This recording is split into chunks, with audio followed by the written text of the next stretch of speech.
भगवते वासुदेवाय नमः। जय श्री हरि। दोस्तों, स्वागत है आप सभी का आपके अपने चैनल ज्ञान अर्थ में। बहुत बहुत स्वागत है। आज की इस वीडियो में आप जानेंगे आषाढ़ मास की एकादशी यानी देवशयनी एकादशी कब है। जाने सही तिथि, शुभ मुहूर्त, पूजा विधि के बारे में। देवशयनी एकादशी आषाढ़ माह के शुक्ल पक्ष की एकादशी को मनाई जाती है। इस बार यह 16 जुलाई की शाम 8:33 से आरंभ होकर 17 जुलाई की रात 9:02 तक रहेगी। उदया तिथि होने के कारण साधक को 17 तारीख को ही व्रत रखना पड़ेगा। इसके साथ देव 4 महीने के लिए विश्राम में चले जाएंगे। सभी मांगलिक कार्यों पर 4 माह के लिए रोक लग जाएगी। देवशयनी एकादशी के कई शुभ योग भी बन रहे हैं, जिनमें पूजन लाभकारी रहेगा। शास्त्रों के अनुसार देवशयनी एकादशी से भगवान विष्णु 4 माह के लिए क्षीर सागर में शयन के लिए चले जाएंगे। फिर कार्तिक माह शुक्ल पक्ष की एकादशी, जिसे देव उठनी एकादशी भी कहा जाता है, को जागृत हो जाएंगे। ऐसे में मांगलिक कार्यों पर रोक भी रहेगा। चतुर्मास 17 जुलाई से आरंभ होगा। इस दिन देवशयनी एकादशी 17 जुलाई से देव उठनी एकादशी यानी 12 नवंबर तक विवाह समारोह, सगाई, मुंडन, बच्चे का नामकरण और गृह प्रवेश आदि सभी मांगलिक कार्यों पर अबुझ मुहूर्त को छोड़कर बंद रहेंगे। यह देव उठनी एकादशी से ही आरंभ होंगे। देवशयनी एकादशी के दिन सुबह 7:05 तक शुभ योग बन रहा है। इसके बाद शुक्ल योग का निर्माण होगा। इसका समापन 18 जुलाई सुबह 6:13 पर होगा। वहीं देवशयनी एकादशी पर शिवार सिद्धि योग भी रहेगा। इनके एक साथ होना साधना और व्रत के लिए शुभ फलदायी माना गया है। आइए अब बात कर लेते हैं देवशयनी एकादशी की पूजा विधि। एकादशी के दिन सुबह जल्दी उठकर साधक को नित्य कर्मों से निवृत्त होकर स्नान जल में थोड़ा सा गंगा जल मिश्रित जल से स्नान करने से पवित्र स्नान माना जाता है।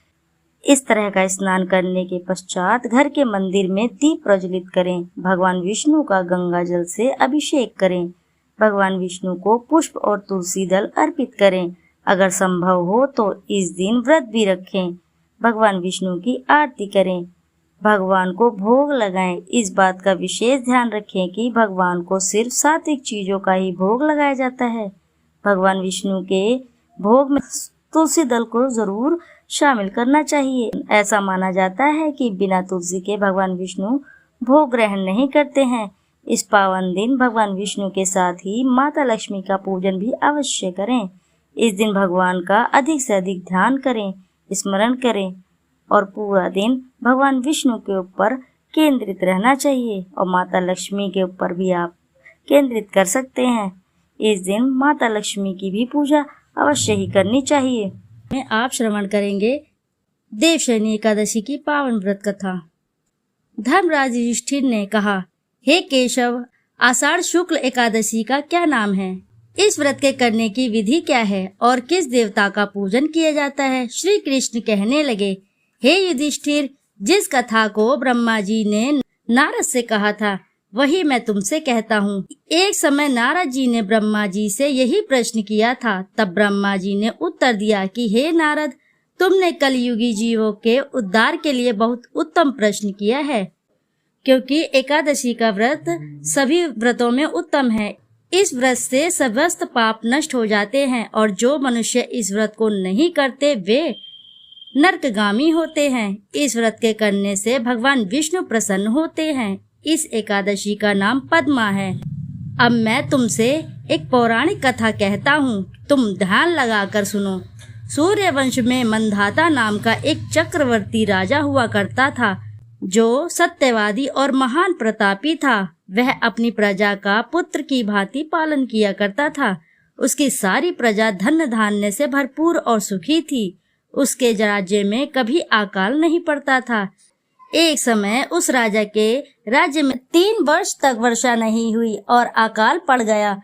प्रजा अन्न की कमी के कारण अत्यंत दुखी हो गई। अन्न के न होने से राज्य में यज्ञ आदि बंद हो गए। एक दिन प्रजा राजा के पास जाकर कहने लगी, हे राजा, सारी प्रजा त्राही त्राही पुकार रही है, क्योंकि समस्त विश्व की सृष्टि का कारण वर्षा है।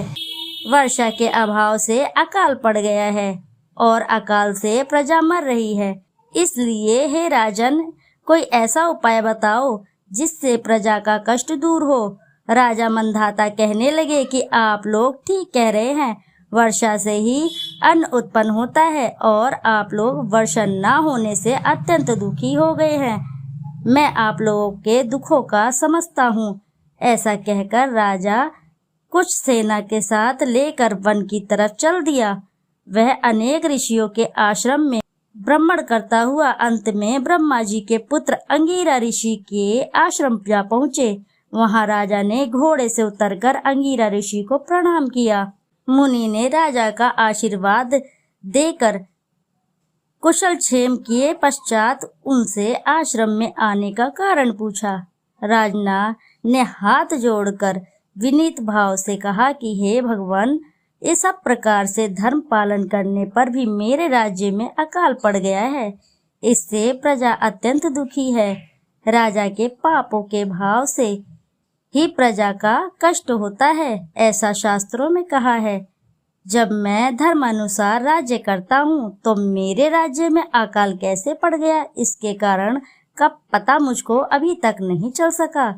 अब मैं आपके पास इसी संदेह को निवृत्त कराने के लिए आया हूँ। कृपा करके मेरे इस संदेह को दूर कीजिए, साथ ही प्रजा के कष्ट को दूर करने का कोई उपाय बताएं। इतनी बात सुनकर ऋषि कहने लगे कि हे राजन, यह सतयुग सब युगों में उत्तम है। इसमें धर्म के चारों चरण सम्मिलित है, अर्थात इस युग में धर्म की सबसे अधिक उन्नति है। लोग ब्रह्मा की उपासना करते हैं और केवल ब्राह्मणों को ही वेद पढ़ने का अधिकार है। ब्राह्मण ही तपस्या करने का अधिकार रखते हैं, परंतु आपके राज्य में एक शूद्र तपस्या कर रहा है। इसी दोष के कारण आपके राज्य में वर्षा नहीं हो रही है। इसलिए यदि आप प्रजा का भला चाहते हो तो उस शूद्र का वध कर दो। इस पर राजा कहने लगे कि महाराज, मैं उस निरपराध तपस्या करने वाले शूद्र को किस तरह मार सकता हूँ? आप इस दोष से छूटने का कोई दूसरा उपाय बतलाइए। तब ऋषि कहने लगे कि हे राजन, यदि तुम अन्य उपाय जानना चाहते हो तो सुनो। आषाढ़ मास के शुक्ल पक्ष की पद्मा नाम की एकादशी की विधि पूर्वक व्रत करो। व्रत के अभाव से तुम्हारे राज्य में वर्षा होगी और प्रजा सुख प्राप्त करेगी, क्योंकि इस एकादशी का व्रत सब सिद्धियों को देने वाला है और समस्त उपद्रवों का नाश करने वाला है। इस एकादशी का व्रत तुम प्रजा के सेवक तथा मंत्रियों सहित करो। मुनि के इस वचन को सुनकर राजा अपने नगर को वापस आया। उसने विधि पूर्वक पद्मा एकादशी का व्रत किया।